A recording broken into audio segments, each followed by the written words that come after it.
He had already been watching them from far off, but he approached them. He got into one of the boats, the one belonging to Simon, and asked him to put out a little from the shore.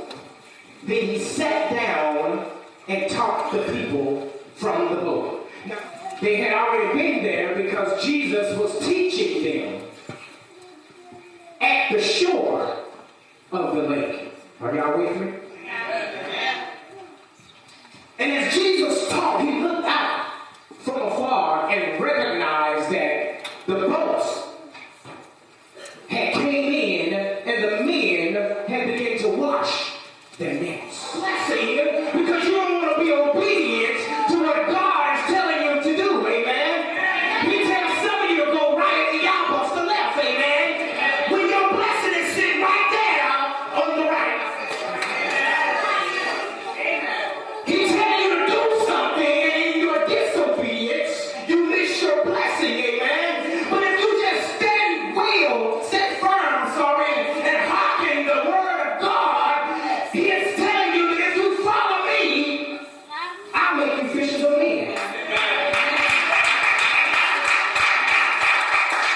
Now, yes, in the story, we're talking about the little Jesus. How many of y'all just been obedient when God tells you to do something? Come on now. I know I got some brand folks up in here. I'm talking about your finances are shot. Right through, you ain't got the money, might be came about to be turned off this minute. You got 5 pictures of what you do. You go right. You don't know where the money goes. Hold on, y'all think I'm playing. Let me give you a testimony. Because see, I gotta show some of y'all. Because see, y'all in the 21st century, so I gotta show some of y'all. Comfort systems. I know y'all sick of me talking about it, but I'm gonna talk about it too. But let me show you what obedience would do for you.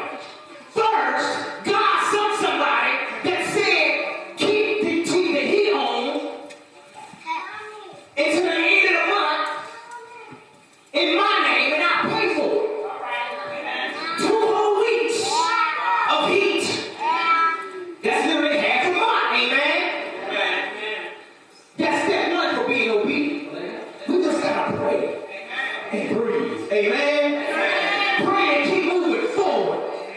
We gotta keep pushing that until something happens. Pray until that breakthrough comes. Some of us don't know where our next meal will come from. It's so less in the loop, amen. It's barely enough to cover our rent. Look at your neighbor and say, for God.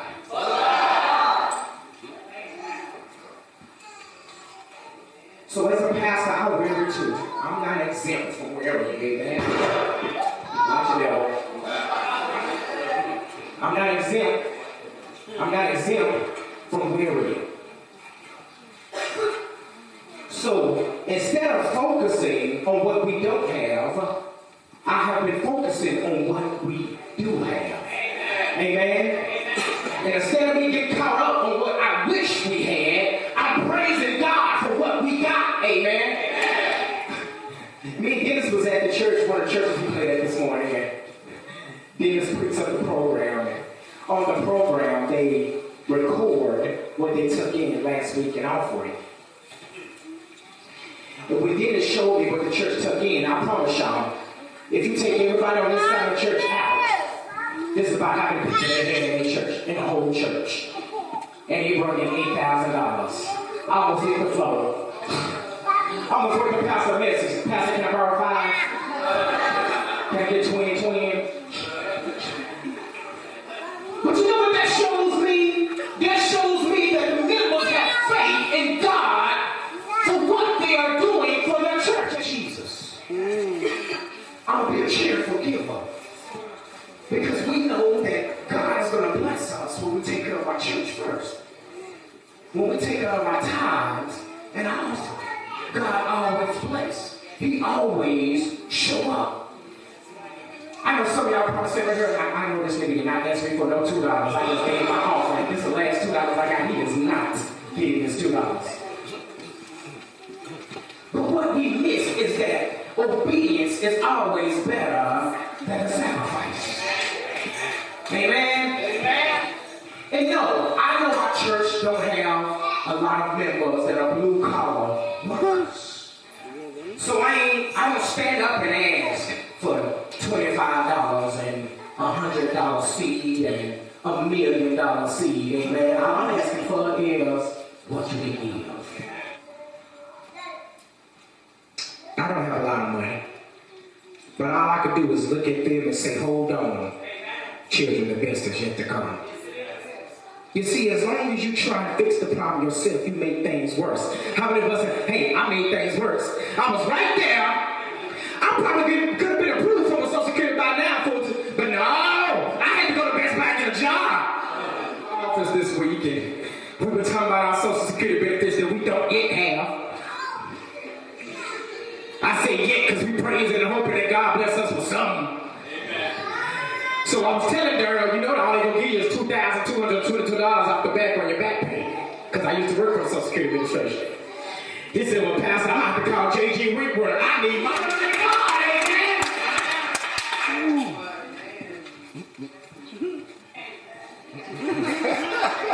Don't laugh, y'all. Don't laugh.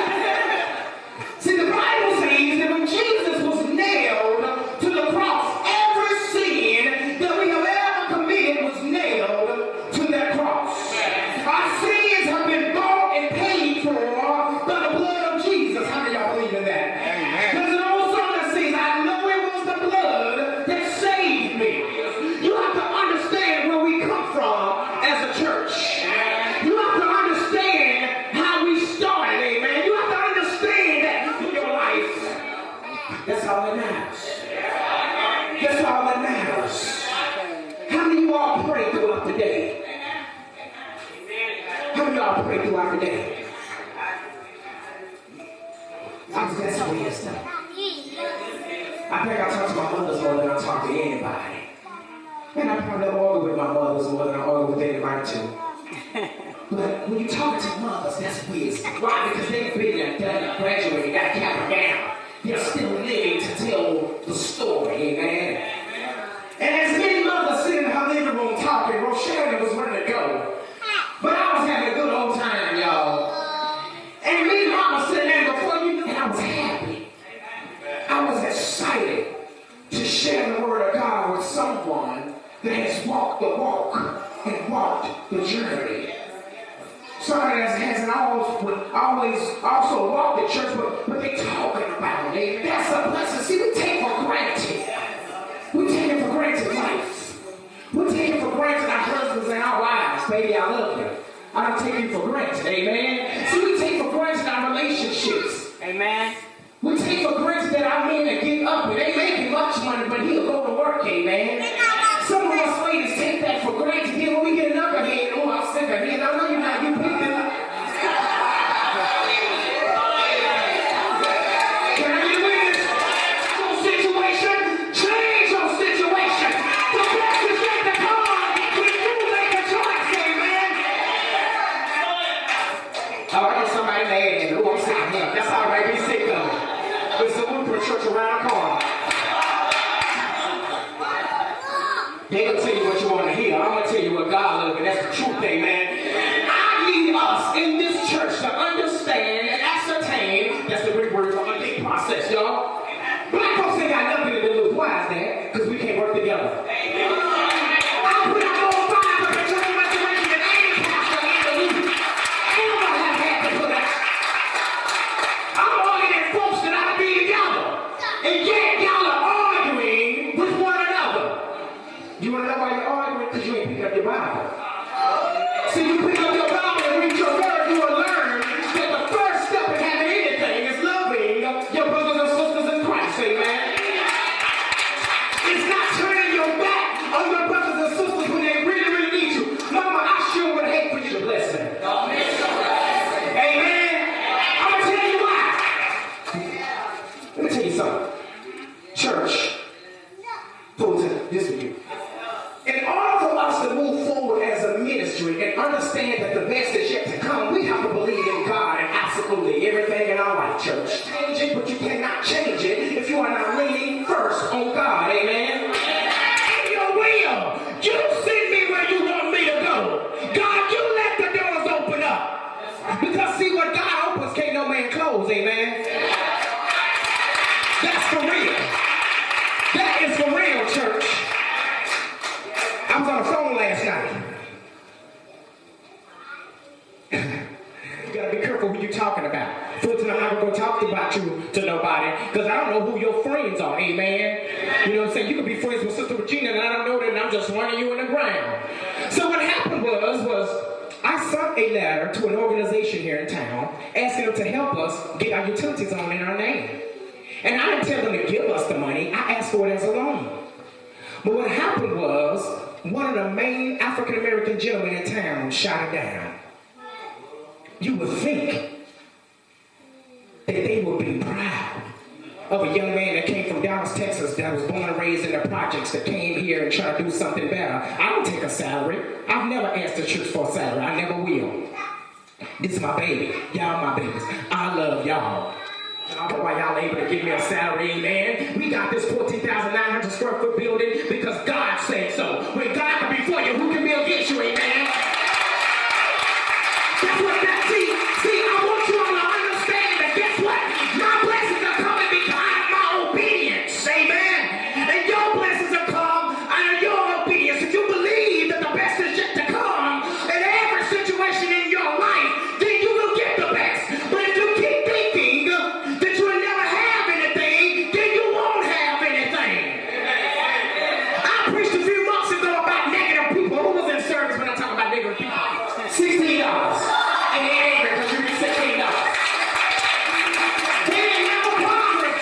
I tell you that whatever you're going through, you pray and cry out to God and say, God, not only what must I do to be saved, but God, you fix this situation. God, you take me out of this situation. God, you know where I'm at right now. But I can't change it, God, because I ain't got nothing. But you can change it, God. Oh, we Lord, hallelujah. Oh, I wish I had a planned church up in here. See, somebody gonna get their breakthrough in here, and you gonna get your breakthrough because you're not afraid to cry out to God. God, I know I messed up yesterday, God, but forgive me. Yes. Yes. Yes. Hallelujah. Yes. Look at each other. And of course, the ladies were praying for another bathroom. I'm tired of gonna let my seat down. Because the best is yet